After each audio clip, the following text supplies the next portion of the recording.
maanta qof kasta hadii aad dhahdid xiriir magaalada ha ayuu ku leeyahay okay saas hadee tahay qof kasta wuxuu doonayaa xiriirkiisa inuu noqdo mid guuleysta after goal wuxuu doonayaa inuu siyaasta aba waayo waa xilliga shuwaansi wax dhan lagu sheekaysto inuu ahaado xiriirkooda mid abid waara guurkooda mid waara balse waxa jira inta badan inay isfuraan sababta waxa waaye aas-aaska bilaaw qoftaani marka dooranaysa maxaa ku doortay brada qoftaan dooranaysa ma ahayd qof uu qalad brada hadeesan ahayn brada waa ku qaldanad qoftaani kooda hore bay jecel indhaha ka tiray qoftaan uma jeedin brada waayo reason ka ku dooranaysa qoftaani waxa qayb weyn ka tahay jiritaanka xiriirkiina brada jiritaanka ku leedahay ilaa eva ka duqowo ku agjoogaya jiritaanka ku leedahay anytime anywhere xagaaga ayaan ahaanaya waayo mar walba xagdaa uu sheekeena qof kale ima deeq adiga kaliya waa adiga kaliya ayaan dunida ka rabaa gabar kastana waxay jeceshahay maanta in la dhaho adiga kaliya ayaan dunida ka rabaa oo qof kaleba xiriir lama yeelan doono oo qof kaleba kulma guursan doono adiga kaliya ay noqdoona marwada eva oo nolosheeda ku soo beertay laakiin balse waxa jira saaxib reason is ajiro qoftan ku dooranaysa brada saadarta marka halka kuwa kale ku weerarsiin saaxib qoftii door lahayn hadooran door waxaan ka waday muhiimada waxay ahayd waxa jira reason badan oo dadka doortaan waxaan ku leeyahay marka qoftaan hadooran door qoftaani sababta ay kula dooranayso waxay tahay anay jeclismaadna kula wadaago waayo marka ku leeyahay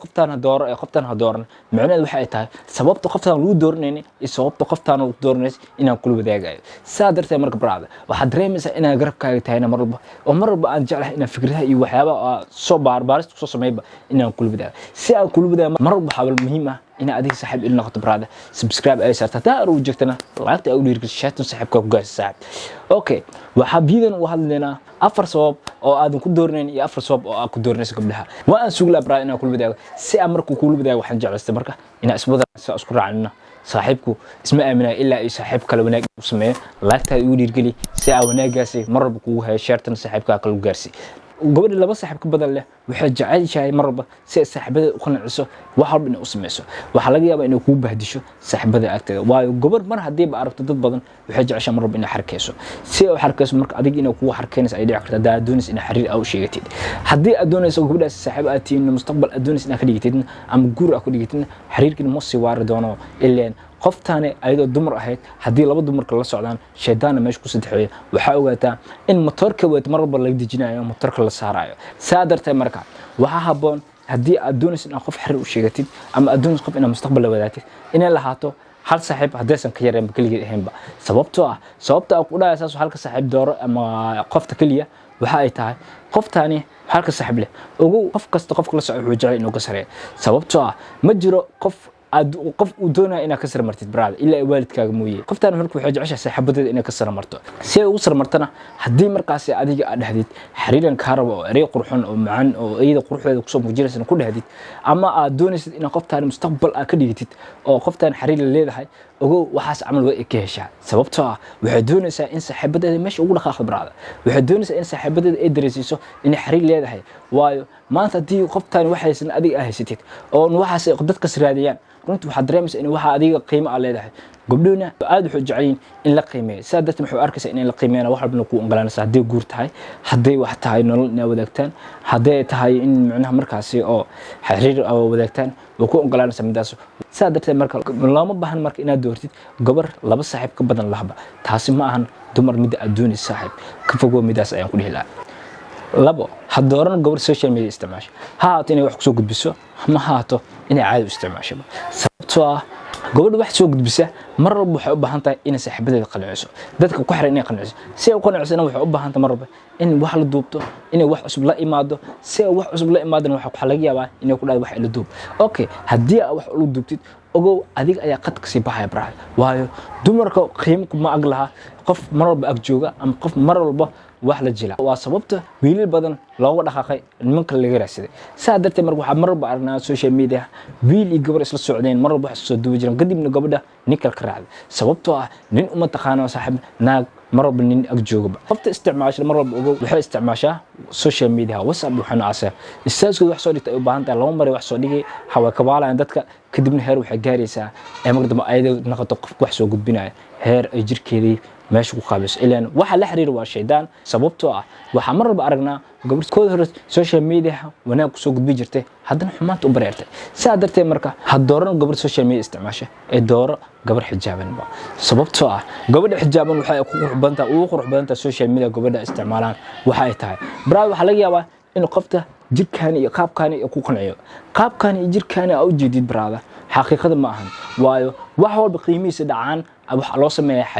xayisiintaas oo ah in waxaasi la doonayo in la gado maanta oo si degdeg loo gato saa darteed marka waxa laga yaabaa qoftaasi inay tahay garoob inay tahay gabar oo markaasi sharafteeda cishla marka qoftaani marka saas u jeedid waxaas wax qiimo la baraada badeec markay qiimo leedahay waa markii wax walba la qariyo tusaale bangiyada iyo markaa tagtid lacagta kor ma saarno ma arkaysid waayo gudaha ayuu ku qariyeen waayo qiimaheeda ayaa zaid ee lacagta saa darteed marka sidaas la mid ah qofta xijaaban waxa ay ku fiicantahay waxa ay tahay kow jirkeeda waa softi xaqiiq midaas waa sababtoo ah jirkeeda boor kuma dhaco oo ma kajiyo jirkeeda qorax kuma dhacdo oo ma jeexdo saa darteed marka jirkeeda waa mid asturan soft ah nadiif ah aad u qurux badan saa darteed marka waxay kale ka caawinaysaa waxay tahay markay xijaaban tahay mani badna xaqiiqadii sababtoo ah nimanku ma eegaan bad qofta markay ay tahay qof xijaaban indhahooda waa ay ka leexiyaan saa darteed marka waa sababta loo dhaho gabdhaha xijaabta ilaan indhuhu waxa ku eegaan ninkani waa indhaha shaydaan ma qabtaan wanaag ay waxay qabtaan xumaanta saa darteed marka qoftan xijaaban indhiisna kuma dhacayaan adiga kaliya ay gaar ku ahaanaysaa saa darteed marka waxaan dhihi karnaa gabdhaha xijaaban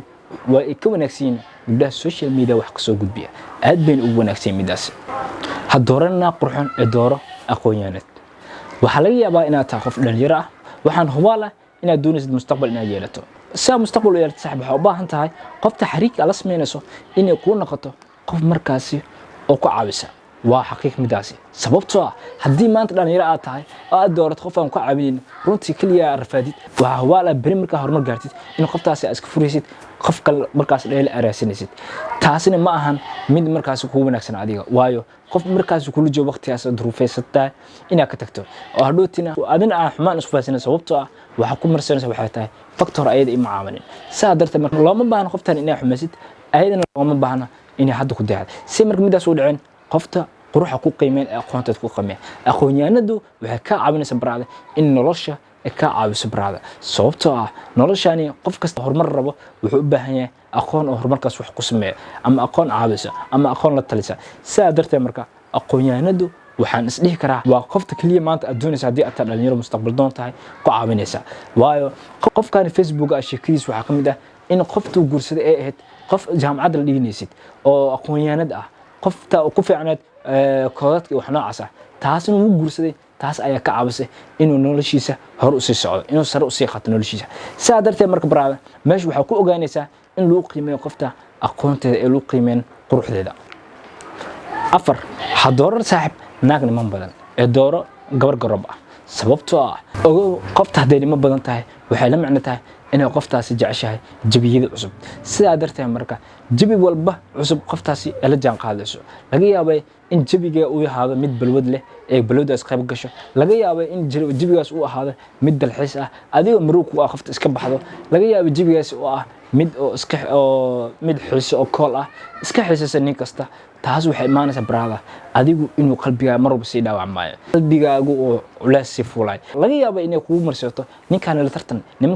la tartan si markaasi oo adiga haddii daacad iyo taas soo ku ogaado waxaasi saxab waa qalad sababtoo ah qofta daacad oo tahay ma ahan inay qof kale kula barbar dhigto baraada ma ahan qof kale inay ku dhahdo qofkan la tartan baraada taasina waxa laga yaabaa inay ku waasid noloshaada ama naftaada ama qiimahaagaba saa darteed marka qiimahaagii marna ha ku lumin gabar niman badan dooro gabar garoob ah gabadha garoobka ah hubaal maxaa ah qofta kaliya kugu habboon ninka ragga sababtoo ah gabadhaani garoobka ah gabar nolosh waxa ay soo aragtay haddii aad doonaysid inaad leader noqotid haddii aad doonaysid inaad nolosh wax ka bedeshid waxa u baahan tahay markaas qof nolosha guriga ka adkaado baraad qof guriga noloshiisa ka warhaya baraad waayo nin kasta markuu hor u socdo rabo wax laga taabto oo ku liidanayo daciifnimo ku dareemayo waa gurigiisa baraad saa darteed marka gurigaaga hadduu markaas ahistid qof ka adkaado baraad raali ahistid baraad ragnimo ku faan kartaa baraad horena Soomaali wuxuu dhahay raali ninka hasta ragnimo ku faan guriga haddii ku joogto marwo ka adkaanayso gurigaasi oo experience u leh si ninkeedana u haysato u qanacsatana experience u leh alle nin hore uu soo far arintaas ogow waxay markaan isku dayaysaa markaan inay quruxsato ninkeeda si aad darteed marka adiga chance meesha waxa ku haysta brad hore u socda u samaysatid noloshaada isbedel ku samaysatid si aad darteed marka waxayna ka caawinaysaa qoftaasi mustaqbalkaaga iyo noloshaada inaad sare u qaado waxayna experience u leedahay maareynta guriga iyo maareynta iyo heesashada ninkeeda waayo waa gabar markaasi nimanka kala taqaano saa darteed marka waxaan jeclays video inaan ku leeyahay intaan waa basic waxa soo socda ka badan brother please like see subscribe sar hadii channel ku cusub tahay share dun saaxiibka gaar sida ku leexsaya I get you bro